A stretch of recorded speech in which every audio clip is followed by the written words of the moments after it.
Sacred Evolution. And I'm going to open up with a prayer. So I ask that you find that comfortable space within inside yourself and say to yourself, peace, be still. Be still and affirm your oneness with all of creation, knowing that you are the divine one. As we invoke our guides, guards, the ancient ones, and the ancestors to draw near to us. As we spend this sacred moment, this sacred time within the harmony and the rhythm of the universe, allowing ourselves to be open and receptive. And for this time we spend together in oneness and harmony, we say Ashe, Ashe, Ashe, Ashe, Asheo.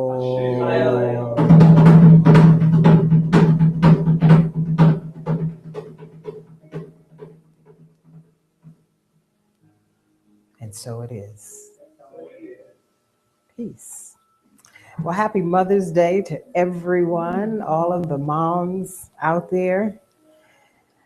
And this is a special day. When we say, Happy Mother's Day, and we think about our moms,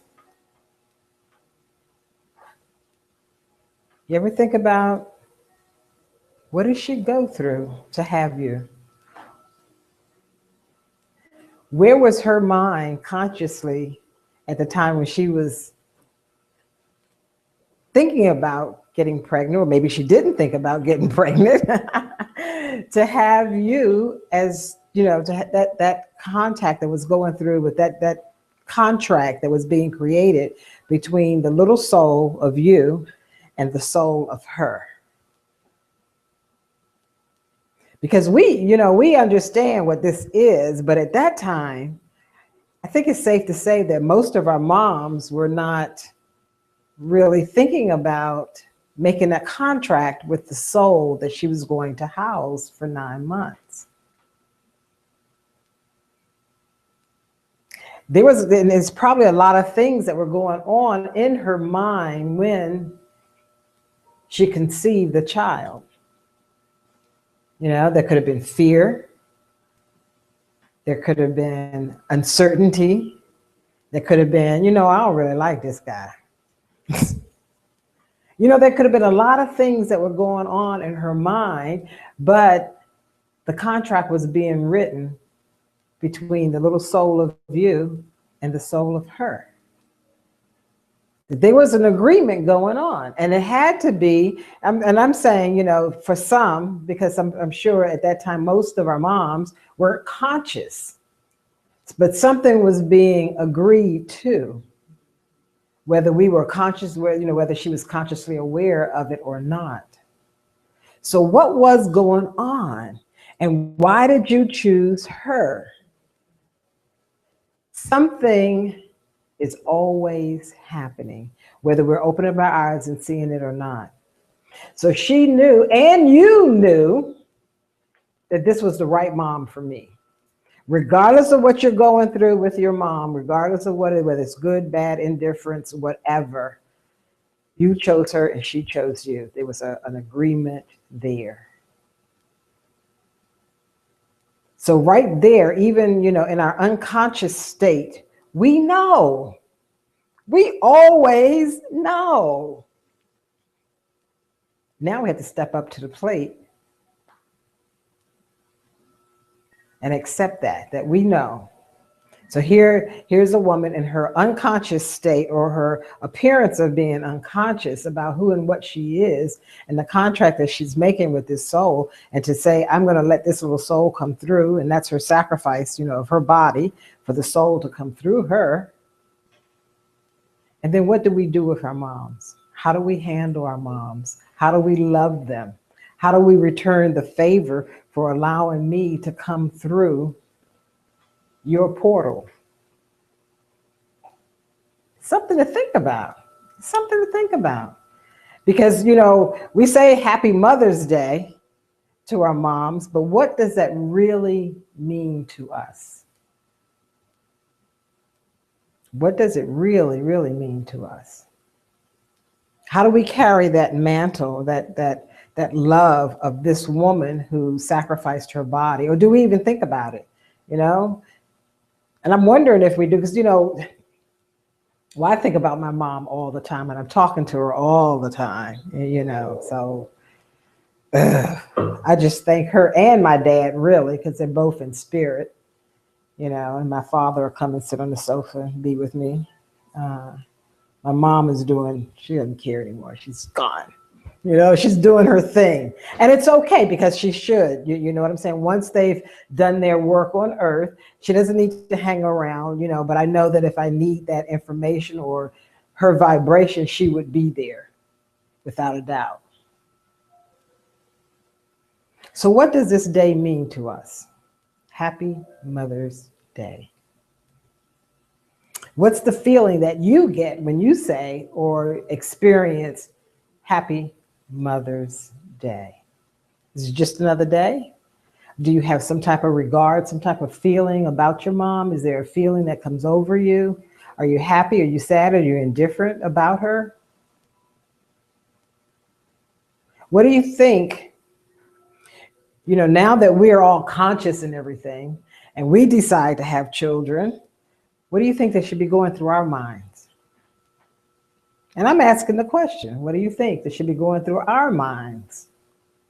Because the things that I think about is, when you lay down to have that ultimate expression of love to someone, and a lot of times we use our vaginas and our penises for playgrounds, it's entertainment for us. And there's nothing wrong with that. There's nothing wrong with that. However, if there should be a conception in the playing, that person that you're playing with, are you willing to play nicely for the next 18 to 20 years? That's the thought that we have to, that we should be thinking about. But so many times we're not thinking about that. We don't even think about, well, suppose I get pregnant here, suppose she conceives and have a child here. Do I want to deal with this person for the next 2 years of our lives? And when I think about the human race and where we are and what we do, we don't teach our children really a lot, do we? They just kind of grow up on their own, and when you watch moms, like I saw a mom the other day, she had her little baby, she was walking with it, and he was on his little tiptoes trying to keep up with her, and he was just stretching his legs, and she said, "Come on." And I said, "No, you should slow down." I mean, he was on his little tip, just walking. And it was kind of funny to see him because he was on his little tip. He was just trying to keep up with her. But we don't think about the child. There's a lot that we don't think about as humans.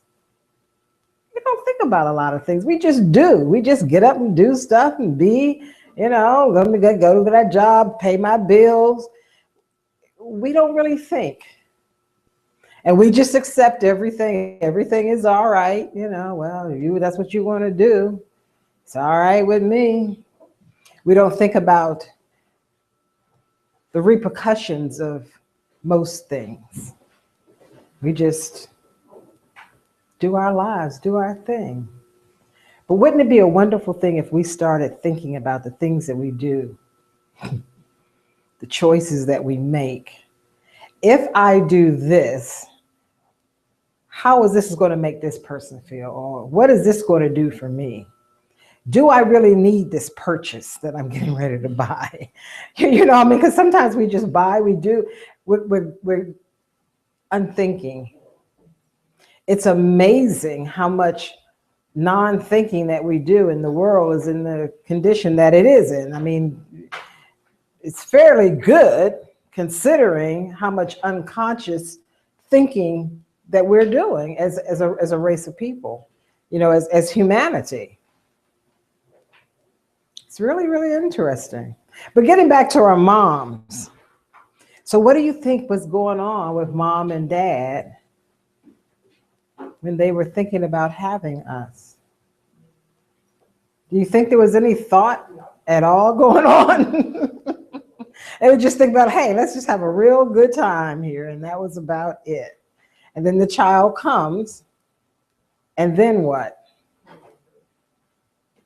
And then what? You know, how do I love this little being? How do I take care of this little being? How do I protect this little being? How do I get this little being to grow and to develop into the human being that it needs to be?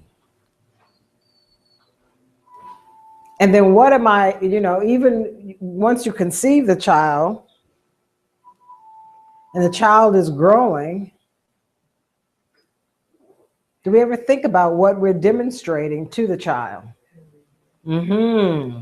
As we are living our lives as moms and dads, you know, what are we demonstrating to that child of how to be a human being? Because children, we know that they learn through what they see, not what you tell them. They see you do a thing and they say, oh, that's the way we do this. This is the way we handle something. And it's a lot of times we don't even think about, the fact that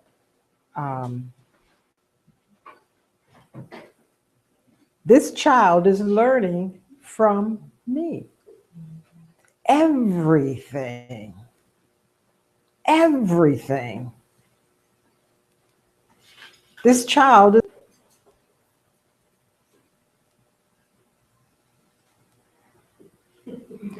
Think about it. I mean, it's really something when you think about it. You know, when the phone rings and you're in the house and you tell them, pick up the phone and tell them, I'm not here. So you just taught your child how to lie.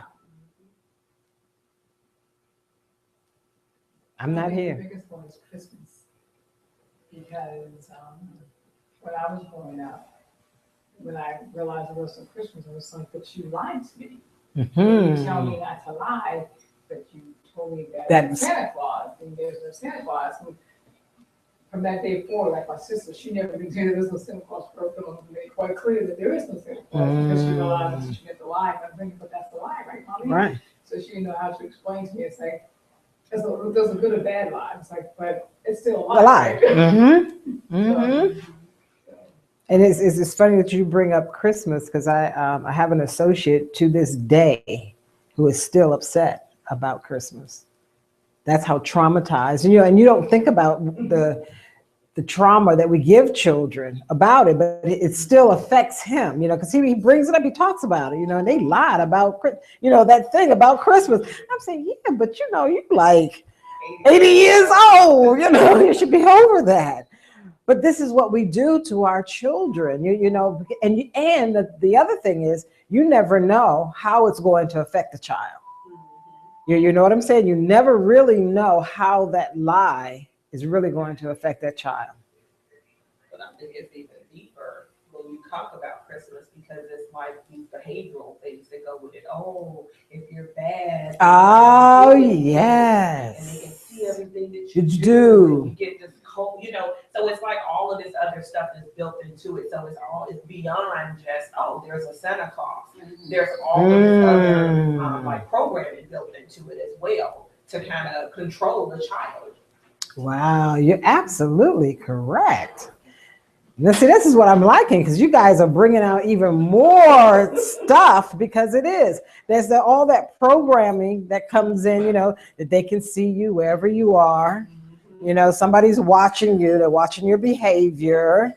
So the lie keeps going on more and more. So how are we as a society of people are supposed to be? It's something to think about and to keep your sanity within all of this stuff that they're giving you and they're saying that this is the correct way. And we're accepting every and anything that is given to us. Because first of all, we're not thinking.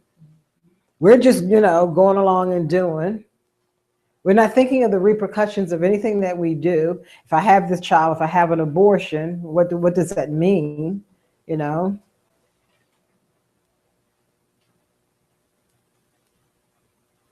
sitting here and I'm thinking, I'm saying, wow, the human race is really kind of jacked up. Yeah. But when we start to think about what it is that we're so jacked up about, then why don't we change?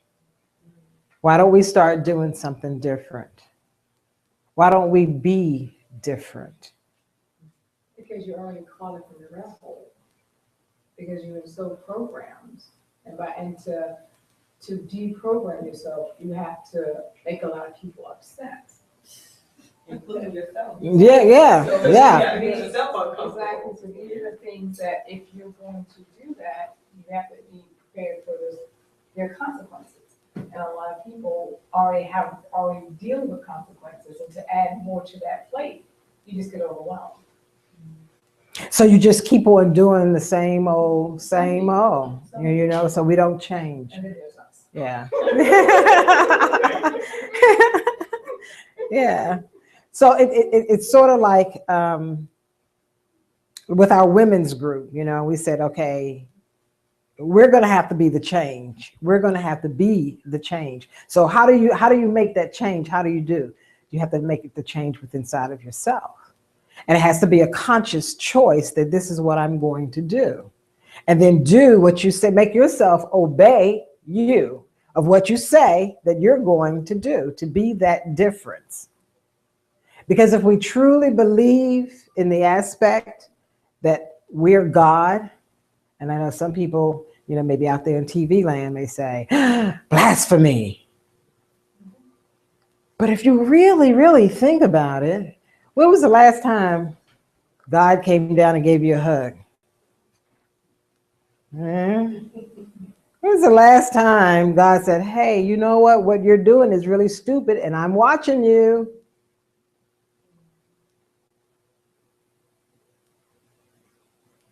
Something to think about.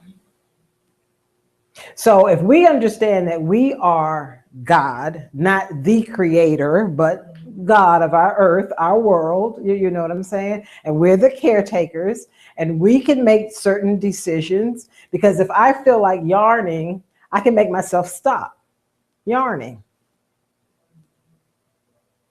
If I feel bad because of something that you said to me, I can make myself feel better. That's a control that I have over my physical body. But a lot of us believe, oh, you can't do that. We can't do. Yes, you can. Yes, you can. Because they tell you anyway that you can do anything that you want to do. But if you can do anything that you want to do, but I can't do that. Mm-hmm. Well, What is the saying? It's like if you put your mind to it, or you can imagine it, yeah. If you can think it, you can achieve it. Yeah. So where does that come from? You know what I'm saying? It's almost like we're always doing this, being the push and pull doll. You know, should I do this? Should I do that? Should I do this? Should I do that? You know, should I accept what they're saying over here, or should I accept this what they're saying over here? Should I go with that's right. So we have to make a decision. We have to make a decision. And even though that decision that we're making consciously or unconsciously, we were talking about being a mom, she made a decision. She made a decision one way or the other, whether she was consciously aware of it and what it was going to bring. A decision was made. And you agreed to the decision. Because you chose it. You said, you know what? I'm going to go through that lady. Not this one, but that one. For whatever reason, you made that decision. Because really, you knew that she was going to give you everything that you needed to make you a better human. Whether she was consciously aware of it or not. So that's the creator, and that's that divine plan that we don't know about. But when we consciously choose and say, this I do today, and we always have that choice to choose. No matter what is put in front of us, no matter what is said to us, we always have the choice to choose. Does that make it a heavy responsibility? It depends on the way that you look at it and what it is that you're making the choice about. Because you made a choice today to come here. You could have been someplace else. You made a choice about the outfit that you're wearing. You could have worn something else. So we choose all the time. All the time. Consciously, unconsciously. Hopefully, we make ourselves more aware that now our choices are going to be a conscious choice, that I'm choosing to do this, and I know why I'm choosing to do what it is that I'm doing. And I know where I'm going and how I'm going to get there. You may not see the whole entire picture, but the more you start taking responsibility of choosing and deciding, the easier it becomes. So we have a whole generation of moms who maybe were unconscious about their choice that they were making. So how do we correct anything that we see in humanity? We have to start making conscious choices and understanding how we're going to make those conscious choices. And how are we going to raise our children from this point on? From this point on, how do we do that? How do we do that? We're going to have to study ourselves as humans and start looking at what's right, what's wrong, and we have to make a decision. Because everything that we do is not always automatically right, even though we say, hey, you know, do your thing. But doing your thing may not be the right thing. Sometimes doing your thing is not the right thing, but we do it anyway. So how do we stop that? How do we start making that adjustment? How do we make that adjustment? You know, how do we start the whole cycle over and to have an effectual change on our society and our world and on humankind? Because right now, humankind is sort of out of sorts with itself. We're sort of getting kind of crazy, you know, because we're accepting everything and anything, and we're not saying nothing is wrong. Everything is right. No matter what it is, it's right. That's what you want to do. It's okay. But what are the repercussions behind that choice that you're making?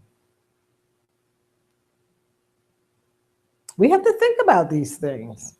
And then how are we going to effect the change in a proper way? Because they're getting ready to have public nudity. How you feel about that? It's okay. That's what you want to do. But what is the effect of the public nudity on me walking down the street with my little child and they're seeing that? You know? How do you explain that? But these are the things that we have that's upon us.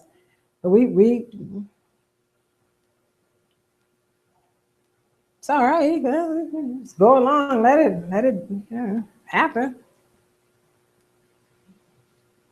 We have children now who, well, I'm not going to get into all of those different little things, you know, but being a mom and how do you choose for your child? How do you decide what it is to teach your child, even though your society is showing them one thing and you're trying to teach them another thing? As a parent, with my daughters, because I had my daughters when I was really young, I incorporated all that was good. I mean, my parents, they had their good points, they had their bad points. And I had many different family members, external, internal, and friends. And each person that I interacted with, I took all their good, and I put that into my life. And if it didn't work, because I worked with my daughters as a unit, if we didn't like it, it was like, okay, we didn't like it, but at least we tried something. So I didn't follow the Dr. Spock books. You know, you read a book and it's because they had no idea, because every child is different. And like you said, when you're unconscious, you don't realize that everyone has their own essence. So you can't mold that essence to be something that it's not, because it's always going to rebel against you. And that's what a lot of parents are experiencing now, because you're trying to put your child in a box, that box, they were never meant to be in that box. This is who they are over here, and you want them over there. So you're never going to, there's never going to be cohesion, because that is just not where their innateness is. So I just took all the good other people that I saw in the various, that whoever I interacted with, I just kind of incorporated into our world, and it just worked out. I thought it was great. There's some families, because you want to, your expectations are here, and you put them there in your child, and it's just kind of your child living with the expectation, because that's not where they're going to be to begin with. So I just kind of, and I was young to have my daughters, so I was kind of like, they're just going to bank this around. But you had somebody to watch too. You had your mom, because your mom gave you something. You know what I'm saying? Your mother's, and this is why it's so important, because when your mothers are good examples, and they are being who they say that they are, then the child has a better opportunity to be the better person that they need to be. And this is why I'm saying, we have to be consciously aware of what we are putting out into the world, because your children are always watching, always watch. Well, mommy did this. This is what she did. And they see it. They record everything that you do. And they will tell it at the most inopportune moments. Did you say that, Mommy? Well, honey, but you did say that, right, Mama? So you can't, because they're telling you exactly what you said about that person. So you learn real quick as a parent, what not to say around your children, because that person will find out about it eventually. And when you try to be sneaky, they still see. Exactly. Yeah. Right. Yeah. Right. Well, first of all, they're feeling you. They're feeling you. And so they know when you are even plotting the plot in your head. Right. You know what I'm saying? And this is what I strive to tell men when they're getting ready to have extramarital affairs or try to cheat.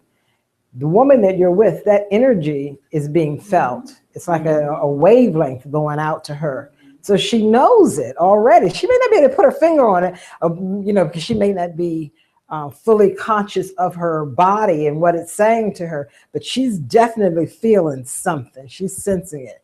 Your child that you've given birth to is going to sense you. There was an experiment where they took bunny rabbits in a submarine, and they dove underwater, and they tortured the baby bunny rabbits, and the mom was reacting. She was above water, on a base somewhere. So that energy is real. That energy is real. I don't know if you've ever, who's moms and who've had their own children, and knowing when your children are doing something, because you feel it inside. Well, my mom was real good. My mom could see. I could be on the campus at Howard, and she saw me. She said, "What were you doing last night?" "I was studying. What I told you, that's why I wasn't coming up here." She said, "No, you weren't." And she told me exactly what I had on and where I was. I'm like, man. Somebody say. No, she was good like that. I mean, she was psychic. So she was, and with her children even more so. So that energy that we have, that we're passing on to our children, to our moms, and understanding that whole thing of being a mother. And then what does that mean? What does that mean to be a mother? What does it mean to be a nurturer, to be a lover, to be kind, to protect, a giver? All of those things. And to give that to your child, because I guarantee if the child is receiving that from their mom, then they're going to give it out to the world. They can't help but be what she is, to be the reflection of that. Can't help it. The child is bitter. The mom was bitter somewhere. So there was some bitter stuff, some bad blood, as they say, transpired.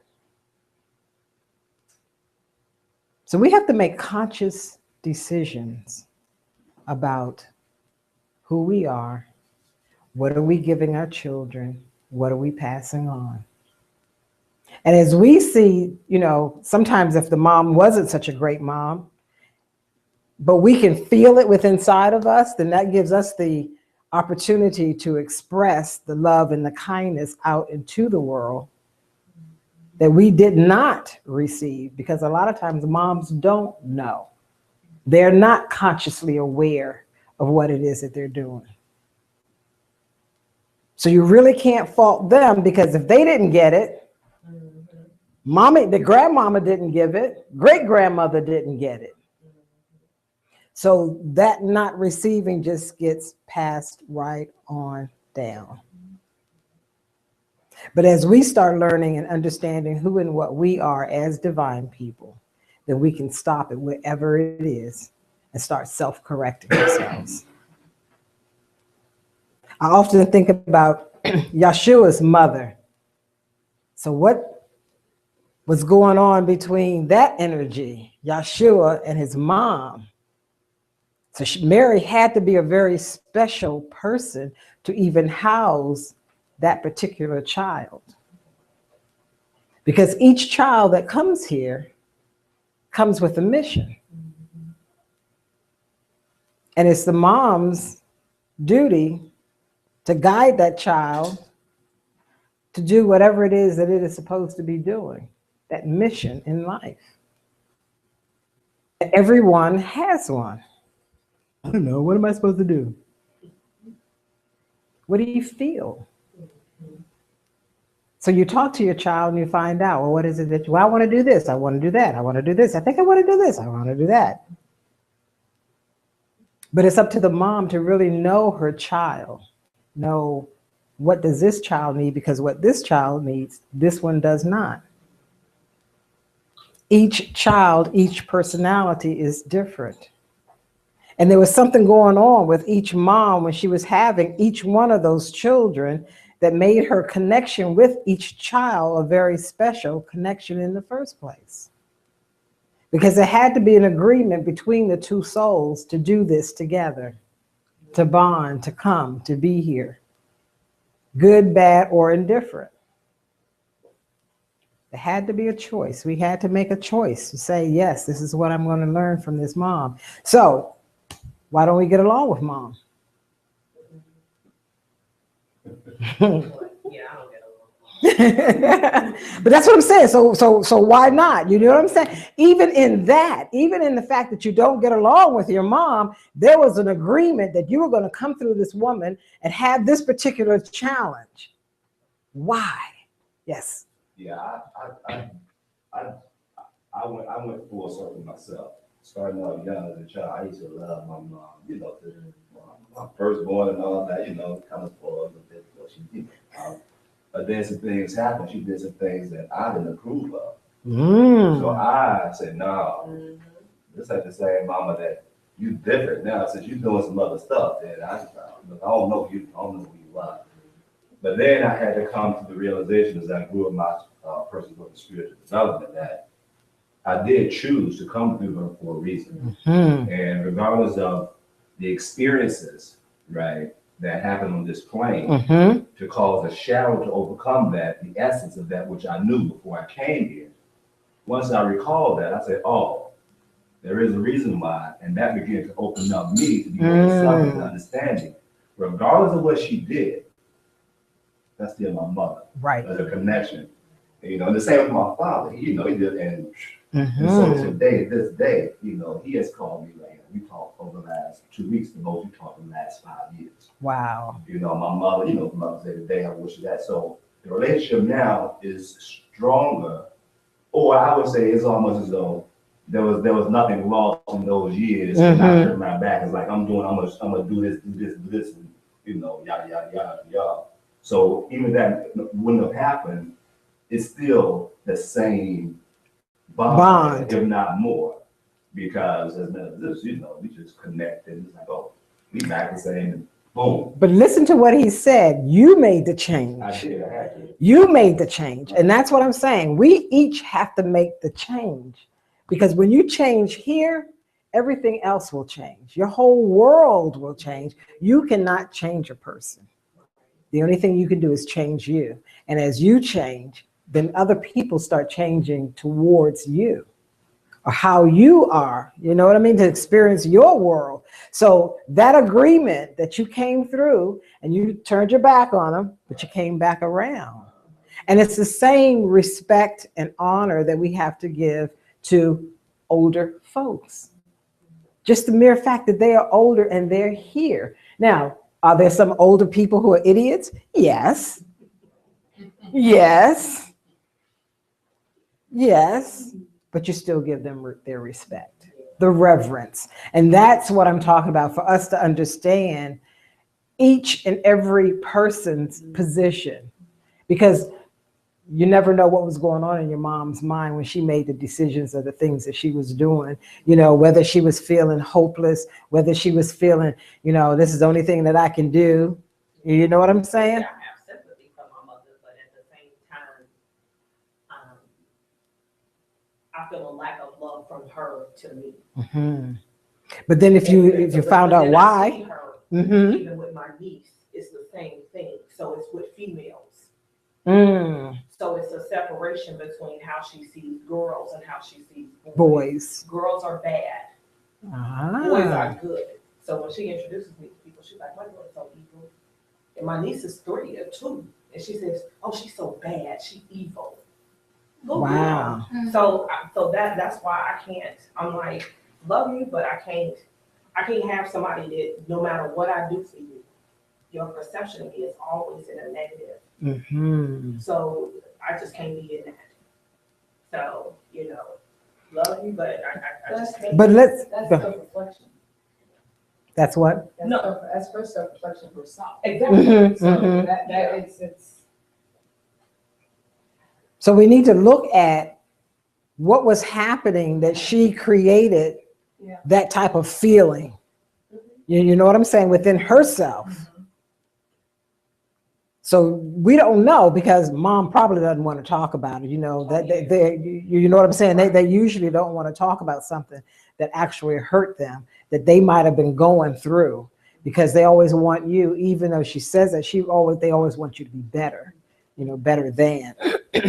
So we would have to kind of, you know, think about, well, what was she going through that she's feeling and being that type of person today, and it's still affecting her. Because she can't even smile. Oh, wow. My sister was like, I tried to take a picture of her. I said, smile, would you smile? I don't smile. So this is something very traumatic. She don't say I love you. She don't say nothing. She just Yeah, you know, yeah. I'm just like, So there had to have been something that she was receiving, some behavioral thing that she was getting as a little girl, and now is grown up, you know, inside of her.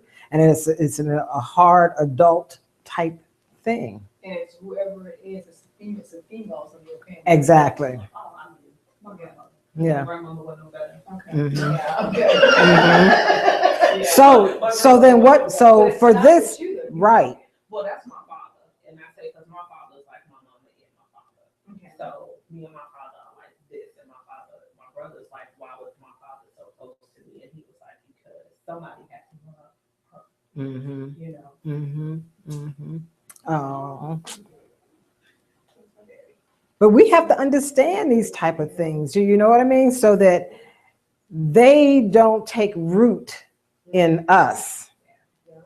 You know, because whatever is going on in that mom or in that dad, even when they were getting ready to conceive you, something was going on. There was a feeling there. Either, you know, if you're a child of a rape, that energy is in you. You know, if there was love or distrust, but she had sex with him anyway, that's within you. So we have to think about these things. You know, what were my parents thinking? What was going on in their relationship when they had me? So this is the way that we break that chain of whatever it may be for us. Whatever. And then we ask ourselves, knowing that, why did I choose to come through? Mm-hmm. Because there was a lesson there. Mm-hmm. What we feel, not all of us, but a lot of us, and when I say that, I'm talking about the majority of the world, what we fail to see is that we come here to either receive or give a blessing. Everybody we meet, We meet them for a blessing or to give a blessing, one way or the other. We didn't just come here to go and get a job, work 9 to 5, and pay bills. We came to better the human race. So we give ourselves a certain amount of challenges. You know, I picked this mom to come through. I picked this dad because I know that they're going to have these siblings for me and that I'm going to be able to have this type of an experience so that I can grow up to be a certain type of person. So metaphysician, heal thyself. So we have to heal ourselves and understand, well, why am I put together in such a fashion? Why am I doing this type of thing? And as I start understanding who I am, then my world starts responding to who I am. Then you can take on that mantle of being God, goddess of this earth. It starts making sense to you. So long we threw it out there, you know, it's just out there, it's just not in me. I can't stop this, I can't, but yes, you can. You can do it with your thought, you can do it with your vibration. It can start with one person. It's great if you have a bunch of people who are also understanding and vibing along with you. Then you become a beacon. And you radiate that energy out into the world and really make a difference. Because we have to know what's going on in our physical world. We have to know what's going on in our spiritual world. We have to be aware of what's going on in our inner world. Because then the decisions that we make become better and clearer and stronger. We no longer doubt ourselves, because when you think about our world, when we have words like I shoulda, coulda, woulda, maybe, all of those words make you doubt yourself in anything that you do. It's the easy way out. Yes. Because I didn't give you a definite. I prefaced it with this. So how could you make it? And it's accountability. Yes. So I can't hold you accountable for something that you may have said, maybe I should have, possibilities, and all those words. It's like, that's my out. But we know. Yeah. The minute somebody tells you about something, you know either you're going to go or you're not going to go. You know it immediately. Immediately, you know whether you're going to go or you're not. And what do you say? Maybe. It's what you're saying. You're using the maybe because it gives you the out. If I don't want to go, if something else come up, then I don't have to go because I said maybe. I didn't tell them yes. And no, it's not. But as we start practicing being clear in who we are, the easier it becomes. And the easier it becomes to say, you know what, I would love to come, but no, I can't make it. And that's okay too. Because either we're always saying yes, and then you're feeling bad because you're always saying yes, and you're weighing yourself down on the yes side. You got to be able to balance yourself on the no side too and say, no, that's not for me. I'm not going. Well, maybe you said yes, but something came up and now you got to say no. And that's okay too. Yeah. And that's okay too. And that's okay too. But the more we are knowing who we are, the more definite we are about that, the clearer we become. And it's not so hard to make that decision of yes, I will, or no, I won't. But our society, we have a lot of that. We given ourselves those leeways. You know, it's just like, I don't know if you've seen the movie Amistad, and they say, what kind of world is this where you say maybe you will or maybe you won't? Either it is or it's not. What is this? Yeah. You know? But that was the language also that was given to us. And what did that language do to us as a people? It weakens you. Because then you're not definite about yes or no. You're always doubting yourself. And the one thing that you must understand, your body will never lie to you. Never, ever. What is my yes? What is my no? And that is up to each person to find out what is your yes within inside of yourself and what is your no. because your body won't lie. It'll tell you the truth, and you have to find out what it is for you. You know, do my hair stand up on my back? Do shoulder twitch? You know, there's something, some indication when you're deciding to do something or not to do something, your body gives you a response. Oh, some people say that gut feeling. Some people's hearts skip a beat. Some people hear a bell in their ear. There's something that your body does to say yes or no. The problem is that we don't pay attention to it one way or the other. So then we become confused when we have to really make a decision. This is because we're not being trained in how to operate this. We just kind of grewed up in it. You know, we talk about diet, maybe, you know, little things like that. But how do I really operate this? How do I get the things that I actually need to function in this world? How do I use the first eye? How do I use the melanin in my skin? Because the melanin in your skin is a natural transmitter of energy. So how do I put this together with this and do something? So we take your information and they've learned all of this about you. And then somebody comes over here from another country and they say, well, look, you can go over in the Black community and make all the money that you want. This is what they like. They like fried chicken, collard greens, French fries, shrimps. And when you come over to make your money, that's where you go, in that community. But you can't come to Bethesda or Rockville.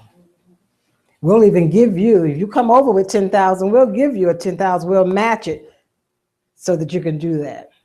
You can make it back in 6 months. Probably 3 weeks. But we have to start looking and understanding and strategizing and thinking correct thoughts about what it is that we want. How do we want our community to be?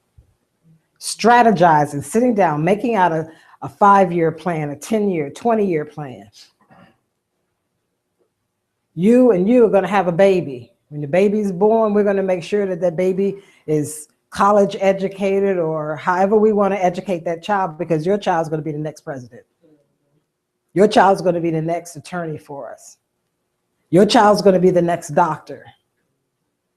But when we talk about doctors, we're going to be talking about preventive maintenance as opposed to once they get sick, then we're going to try to help them out. How do we prevent that from even happening in the first place? What is it that we do to prepare the world, to prepare this child for the world that we say that we want to now create? We have to sit down and ask the hard questions. We have to say, are we the people prepared to do this? Because when you think about astronomy, astrology, all of that, this is what we used to rule ourselves under. And we understood when to get to impregnate, when not to impregnate. We followed the rhythm of our own bodies. We followed the cycles of the moon, and we knew when to do this because we knew the child that was going to come. We had that communication between the mother and the child that was going to come through and what this child was going to do. And I'm prepared to direct this child in the way that it must go. That was the real reason that we had the cosmology. Every age is 2,166 years. We are upon that 2,166 year age now. But do we know anything about it? No, because we don't study cosmology. We don't study the cycles.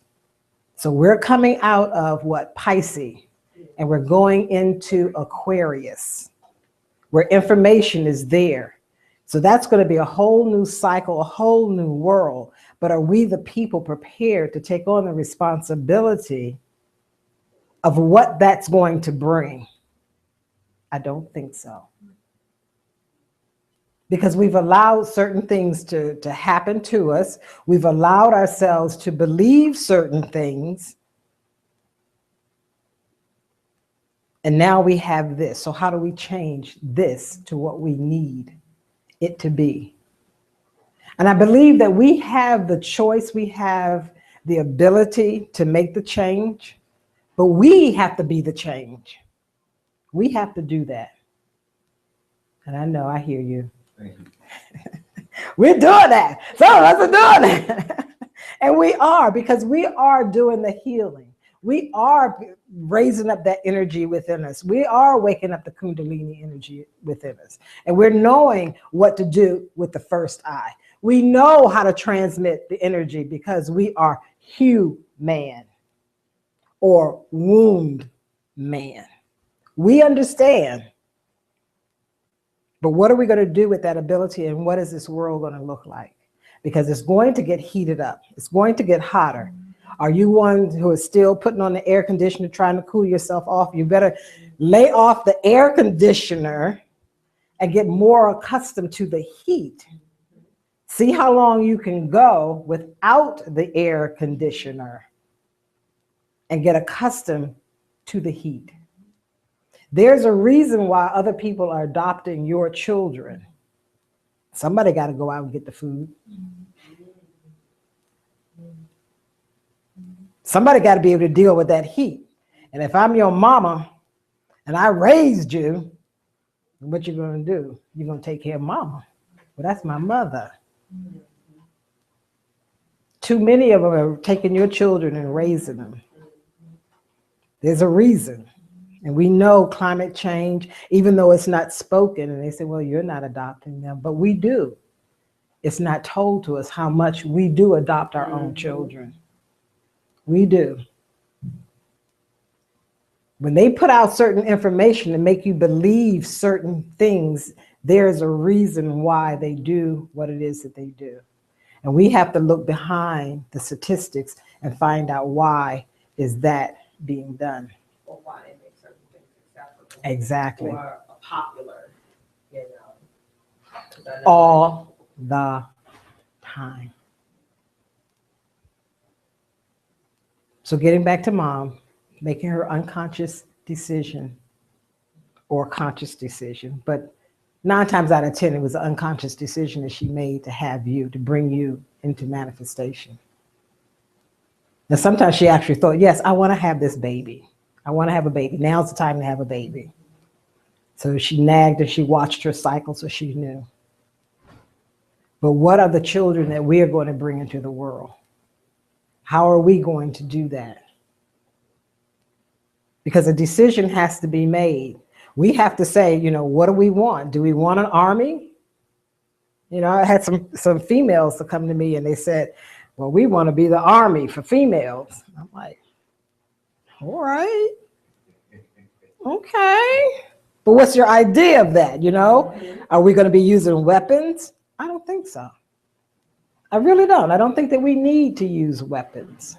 That's other people's way. I think that we can do it through the uses of our mind, understanding the use of the melanation in our skin. Because our ancestors, I believe when they were building the pyramids, they knew how to bring up the energy in their body, so much so that there was a light around the body. When we see pictures of Yahshua, we see it only as a halo around his head. But I believe that they used to sit down in the tombs and they make a square with their body and radiate that energy so that they could see late at night. Because when you go deep down into those pyramids, there's no air for a fire. So something had to be seen. And sometimes when you see the Masons, you'll see them in that position, on that kneeling position. If it is true that they've gotten all the information from us and they're using our information, how come we can't do that today? The information is still within inside of our DNA. We just have to dig deep, because once you start digging deep and once you start understanding who and what you are, the information rises when you need it. If you're not utilizing it, then it just stays buried. But once we start raising our energy, raising our consciousness, it has to move up. It has to. it's imperative now that we wake up. You know, it's so funny because all this week I've been having that conversation, but part of that conversation where you just was talking about Somebody the check flow downstairs. Somebody and the person I was speaking with was just like, you know, we have not figured out that freeing element to us. that freeing. The freeing, which is our fifth element. And that fifth element is what allows us to glow. Mm-hmm. And it is what you're saying, it's that glowing and it's that being able to really raise that vibration up and let that spirit truly come through the physical form. Right. So that whatever's going on with this physical body, that is actually outside of it, should I say. And that's the fifth element. And it was, like I said, it's been a conversation. It's been like for the past 3 or 4 days. Mm-hmm. Mm-hmm. Yeah. It is that divine expression that we have to put out. There's a reason why all of our men are being killed at the rate that they're being killed. And they've been being killed since 1865. They really never stopped, tell you the truth. It never stopped. We just have more ability to find out. We have the TV, we have the newspapers, we have radio, we have everybody with their little social media with their cameras out to film it. So we're hearing about it more, but it has never stopped. There was a guy who was hung not too far from here on 5th and Missouri. It came on the news. I heard it and I was stunned, and I listened to the news all night to see if it came back on, but it never did. I did find out through my ANC counsel that it was a Ethiopian guy, but nobody, you know, they didn't report it. You know what I'm saying? It was reported and then it was gone, but he was hung, and it wasn't that far from here, Missouri and 5th and Missouri.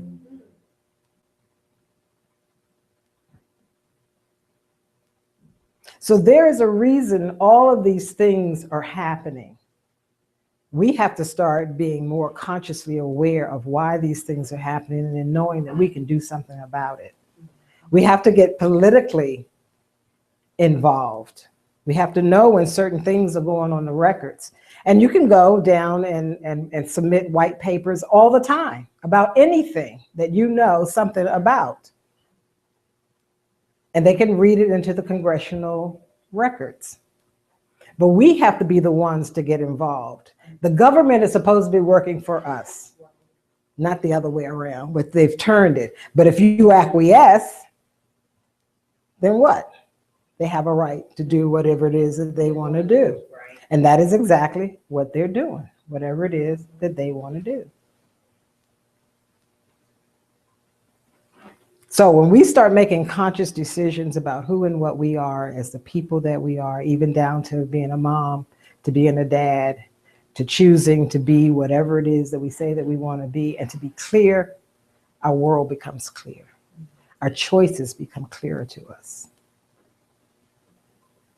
Happy Mother's Day to all the mothers, whether they made the choice consciously or unconsciously to be moms. But knowing that there was a divine partnership in the making of that, one way or the other, whether you were consciously aware of it or not, your children who came through you, that you've given the life to, that you sacrificed your bodies or will be sacrificing your bodies for that child. Protect them, love them, give them everything that they need to be the proper, divine human that they can be. Ashe. Thank you. Questions, concerns about being your true and divine self? Comment. Yeah, just to add from the above perspective, metaphysical, spiritual perspective, about mothers, because a lot of us, I know I was raised in the Western mindset of mothers, that separate just mindset of mothers, whereas I have one mother, the mother that gave birth to me. Mm-hmm. Right? As we embrace who we are and our traditions, you know, we know that it takes a village, a community. Mm-hmm. And within that community, those women who are of age and mature are mothers, so much so that we will call, you know, moot or, there's certain words that means mother, that you can call them mothers that. So as we grow in our understanding of who we are as a people, right, and begin to embrace our culture once again of unity and harmony, and then not only do we look at like Mama D, Mama Rose, who are elders as mothers, but then the younger mothers actually walk the mantle of knowing that they are mothers as well to the youth, because it does take some community. And even as Yeshua said, our brother Yeshua said, when his mother and brother came looking for him, I think Lazarus had died or something. He said, hey, come, we need you. We need your family needs you.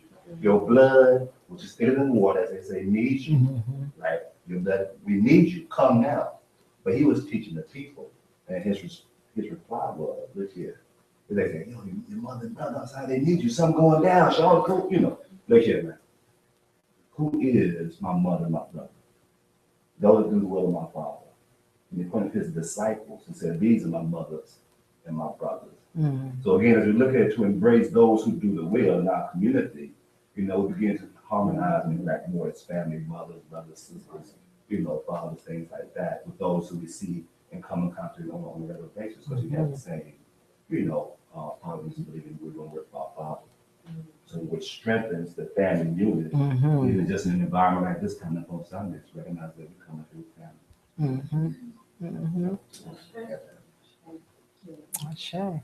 Just adding to that, was that, like, I got a text message early this morning. I'm like, that's gonna be this early. And it's one of I call them my butterflies back in Chicago. She's Happy Mother's Day, and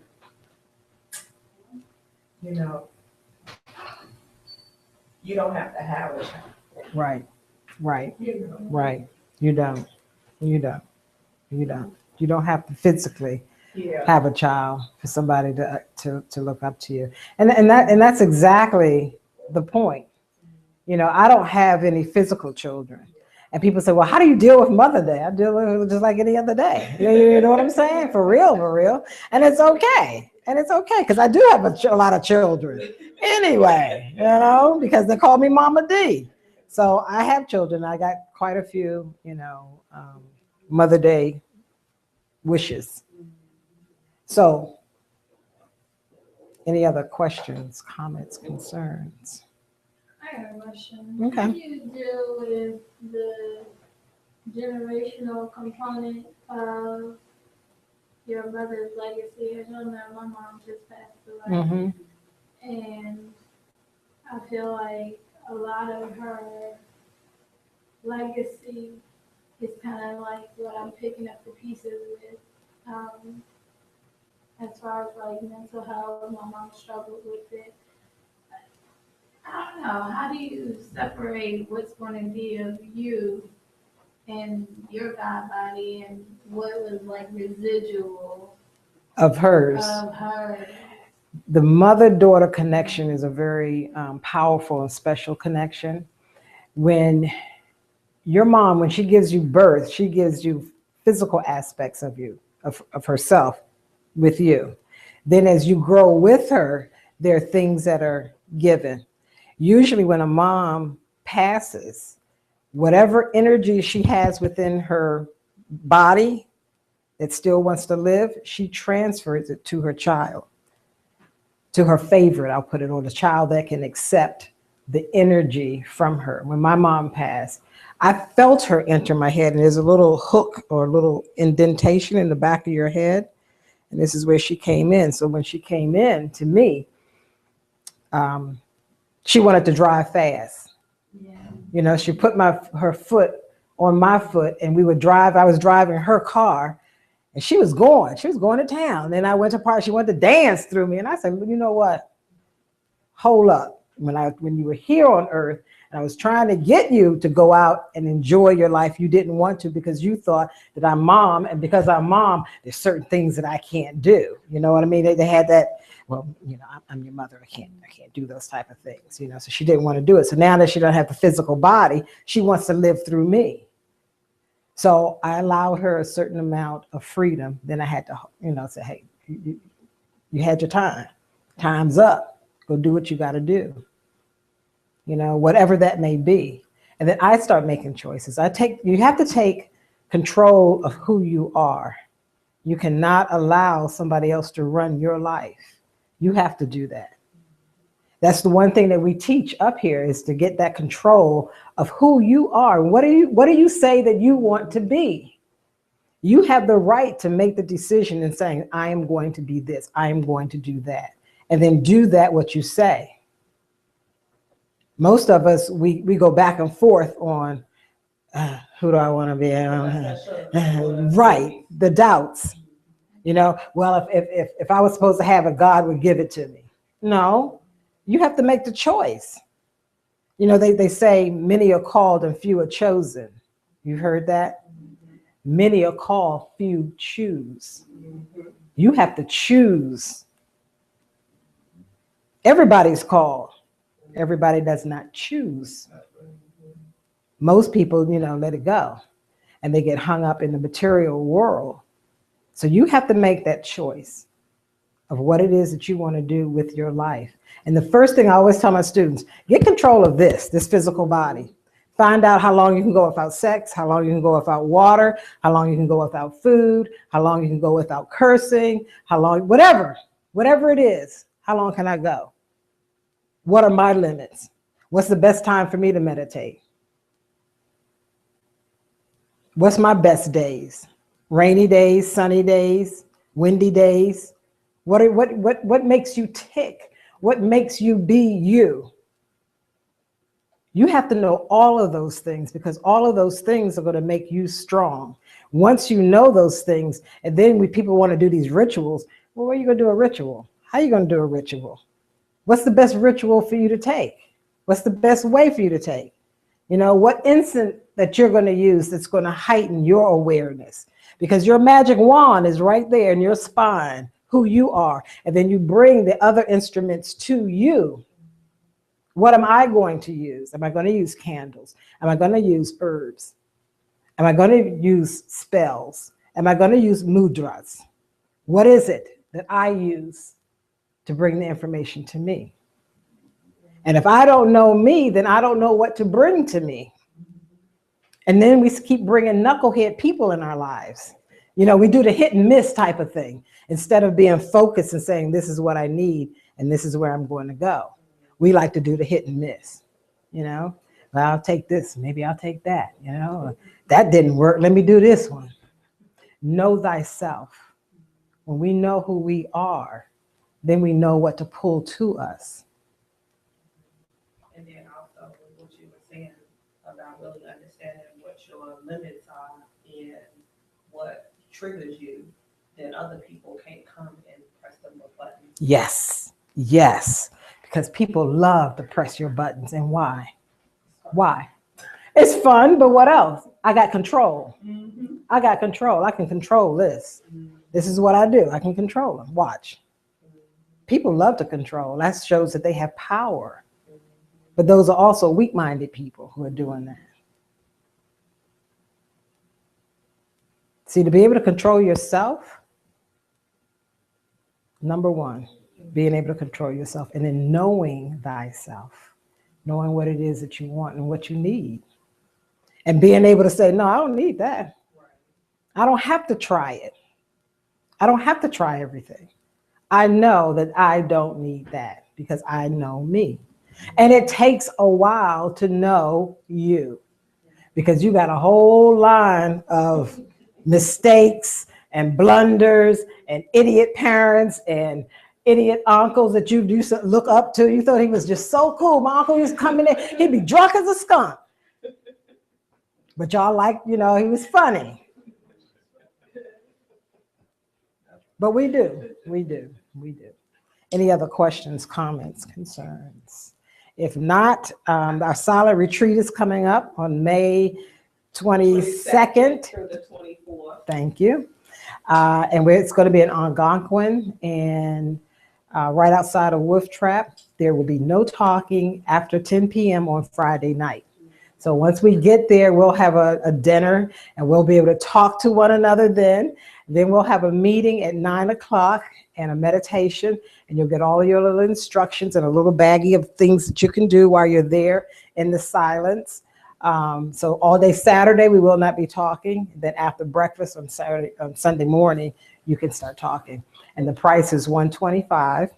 And we have a list going around of, excuse me, who has cars, who's going to be riding in whose car and what to bring, because we have to bring our own food. You know, we may get 2 people to bring those big things of salads. Somebody bring a bag of oranges, a bag of apples, because we can snack and eat, you know. I plan to make a big, maybe spaghetti or something. And if you want something to eat, you just go in the refrigerator and get your food, you know, read that book that you said that you were going to read. What else is happening in the community? Any other announcements? Not really, besides our daily meditation Tuesday through Friday. Fridays. 12 o'clock here. We had an event Friday, this past Friday, the jury making workshop class. Really loved it, so we're gonna be, gonna set a date for another workshop. You know, show you how to make your own jewelry, stone, stuff like that, crystal wrapping. As well as a soap making workshop. This came about that when she actually makes soap. So she's gonna have a workshop, you know, show people how to make your own soap for those who are interested.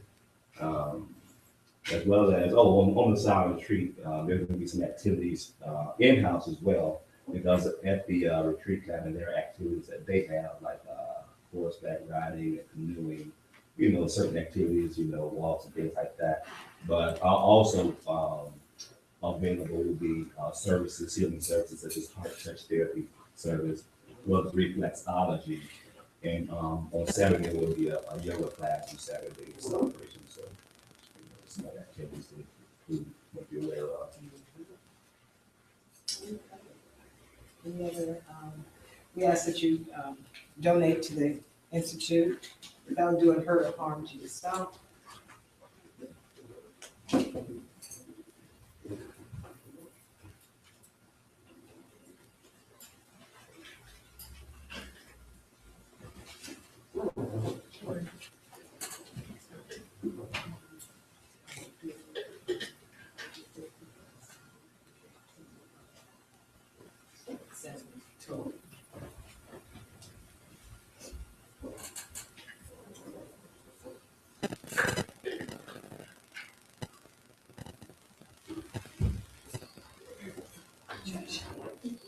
Oh, it's back in office.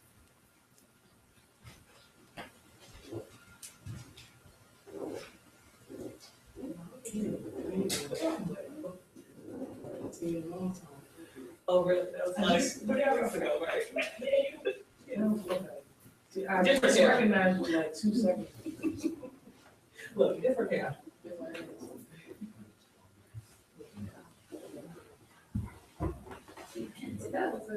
It was, oh, that way. And a crochet.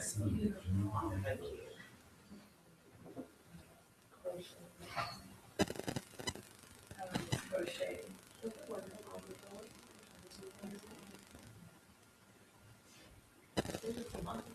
And you know, this is just, you know, Mama Rose's cousin, Audrey has. So that's why she's not here today. She did call.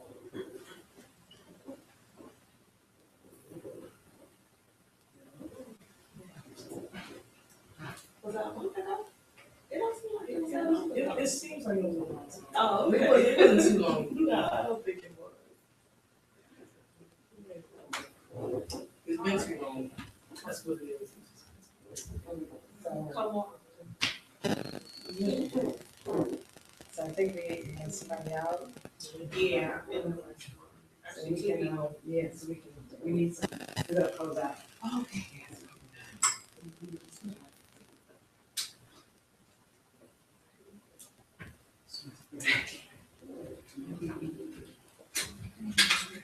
So we're gonna close and we're gonna do, some women are gonna have to use their masculine side because we don't have enough guys today. Yeah, trainers out there too.